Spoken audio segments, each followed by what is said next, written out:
Hello creative friends, this is Joy coming to you with an art journal. So I had this book that I wanted to use as an art journal, and I wanted to put something on these pages first because I don't like just having blank pages. So I did several background pages in this journal. And there I was spraying some Dylusions and Ranger inks on the page and then just wiping it with a baby wipe to spread it around. On this page I'm using just some acrylic paints, a couple of different colors, and then a little bit of water to help spread it to get these pages covered with some color. I wanted to kind of do like an art journaling every day, but I just don't have a journal that has any kind of color or pattern or anything on the pages yet, so I thought I would go through this journal and just do that in here. And here I've got some ink tints blocks that I'm using to put some color on this page, and then with a wet paintbrush and a spray bottle water wet the page so that I can spread this the color around to cover these pages. I did not go through and try to put gesso on these pages first. I just thought, well, I'll just, put the color on the page and then try to do some, other things to the backgrounds just to prepare these pages for journaling in. I don't know that I'll be able to do art journaling every day, but at least if I have them ready, I can start to do some art journaling in them. And the one page that I had put the acrylic paint on, I didn't dry it good enough, and so as you can see here, it stuck to the tissue paper or the wax paper and it ripped. So I just took out some gesso and decided, well, I need to put some gesso on it because these pages weren't really that thick to begin with. They were kind of thin, but I thought that the gesso here would help, keep the page from getting too thin in those areas.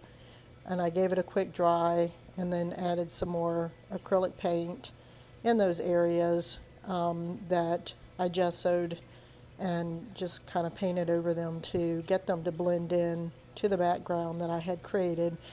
And then I went back with my heat gun and made sure that it was thoroughly dried before I turned the page. So this kind of taught me, a lesson that you need to make sure the page is good and dry before you turn to the next page. So this particular page, I had these watercolor crayons. I thought, oh, that'd be fun to, maybe use those. So I scribbled on the pages, and then I sprayed it with water, and with the wet brush went over the page to move the color around.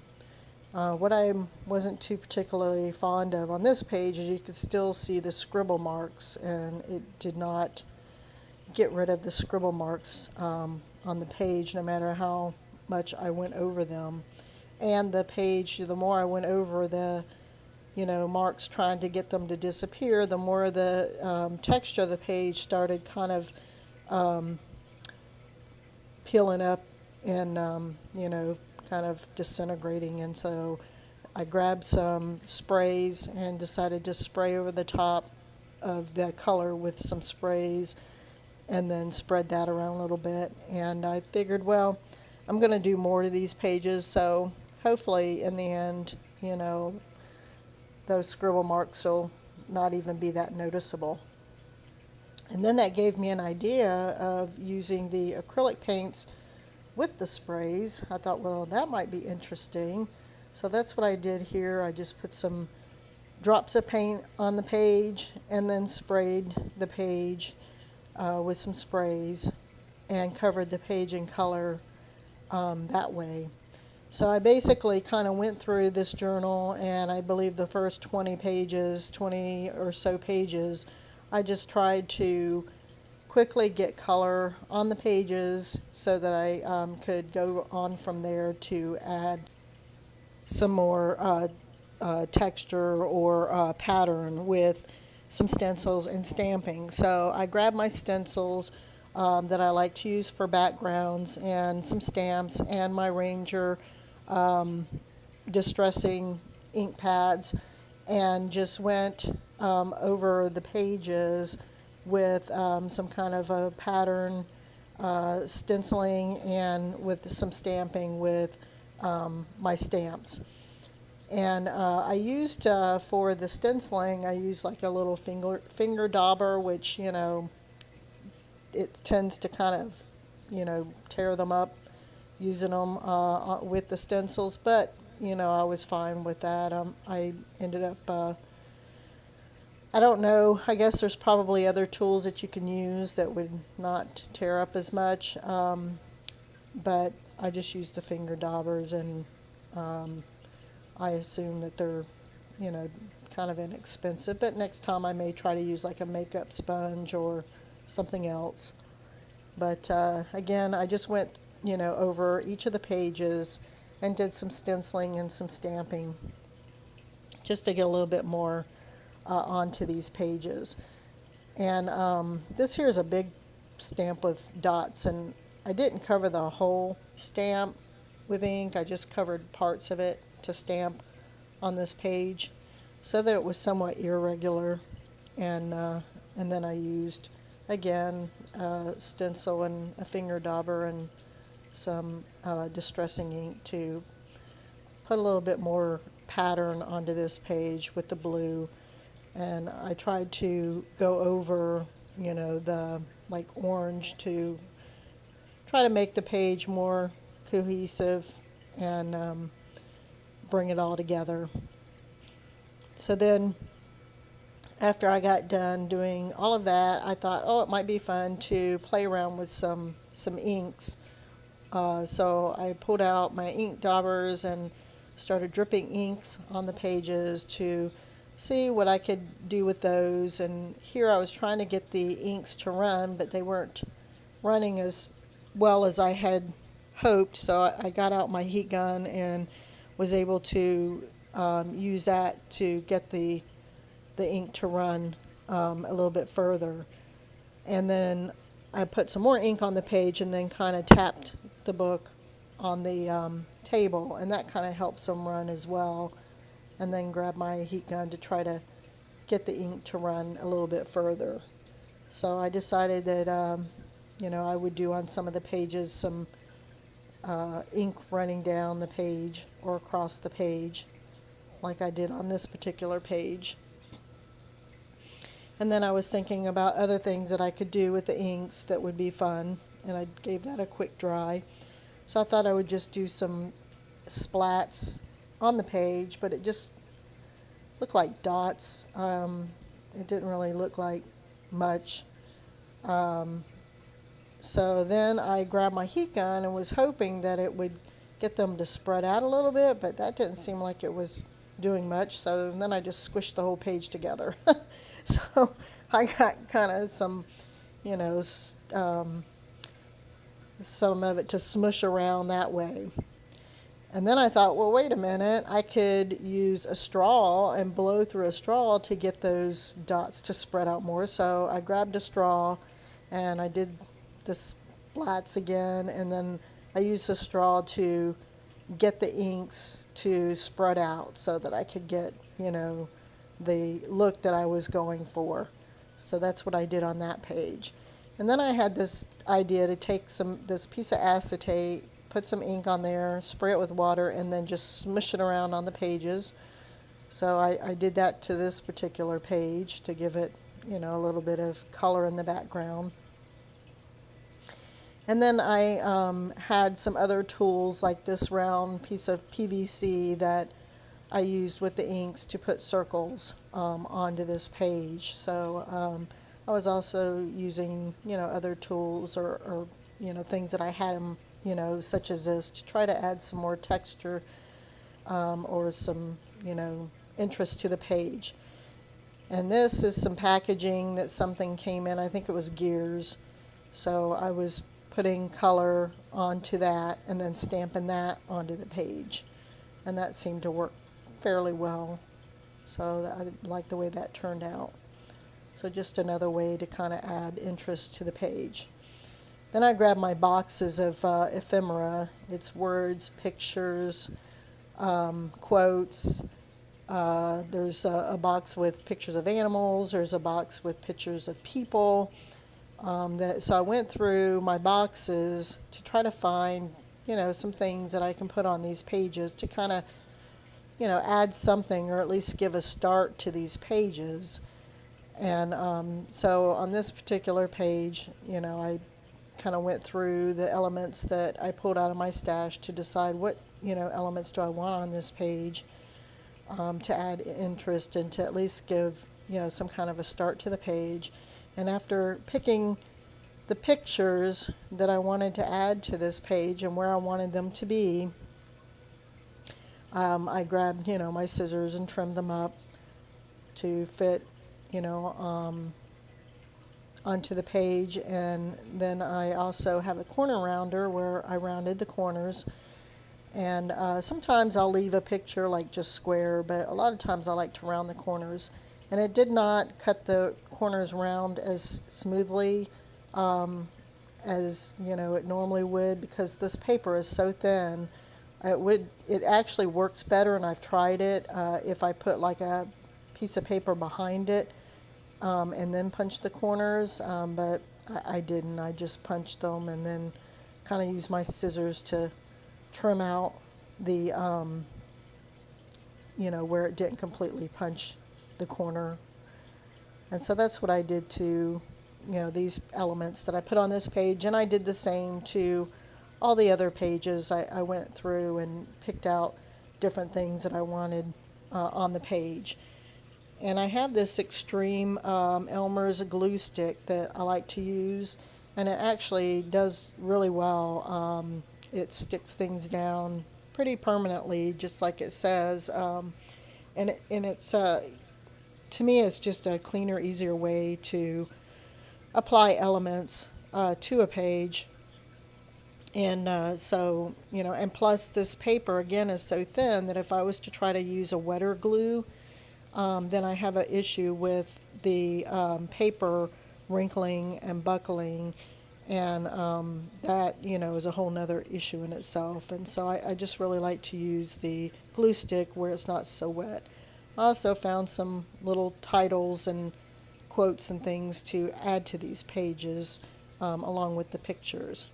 So then here's the point where I was like, okay, I'm happy. I've got a bunch of backgrounds done. Now I can just come in here whenever, I feel like doing some doodling or some writing, or, wanting to just record, my day. And I at least have these pages, ready to be able to add things to them. This particular page was a darker page, so I was trying to use the white pens to write on the page. Some of the white pens worked better than others, but it seemed like the Posca white pen worked the best of all to write on this particular page. And so I put the year so that I would remember what year that this journal is from. And then I wrote on here like a big, title. I put "Believe" across the side of this particular picture. And I figured, if I use I could use different prints, different colors. There I was using purple, and then it seemed like it was really kind of blending into the background, so I do go back over it here with a white pen to try to, help highlight it more and bring out those letters a little bit better on the page. But it still kind of blended in, but I was okay with it. And then I was thinking of different things that I can add to the page. I did some doodling there around the picture, and then figure I could, do a border around some of the pictures and the elements. and doodling on other areas of the page, and that I could, write on here different things that are going on. As things come up, I could write them on here. I could write about my day. I could write about experiences, like I do write on here about a trip that me and my husband took to Savannah, because I was trying to think of, some things that happened this year that I might like to record. And there I was kind of writing a little bit around the edge of the page. And here's where I write about our vacation, which was to Savannah, Georgia, earlier this year. We had a really good time when we went there, and enjoyed our vacation there. That was a lot of fun. But because I had sprayed on this page, some of the spray was getting on the tip of my white pen, so I had to wipe it off on a napkin to try to get the purple off the white tip.